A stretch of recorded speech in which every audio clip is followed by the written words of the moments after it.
বিয়ের আগে বাবা এর উপদেশ। বাবা, আজ তোর নতুন জীবন শুরু হলো। আমি তোকে ছোট থেকে মানুষ করেছি। আজ তুই কারো স্বামী হবি। এটা শুধু একটা নতুন সম্পর্ক না, এটা দায়িত্ব, এটা সম্মান, এটা ভালোবাসার প্রতিশ্রুতি। মনে রাখিস, নারী খেলনা নয়, দায়িত্ব।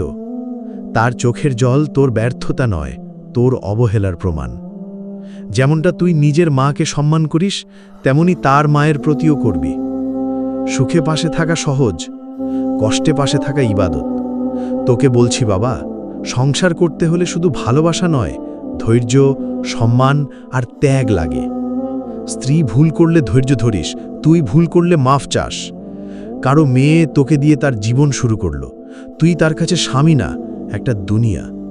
তোর বিয়ের উপহার আজ এই কথাগুলোই।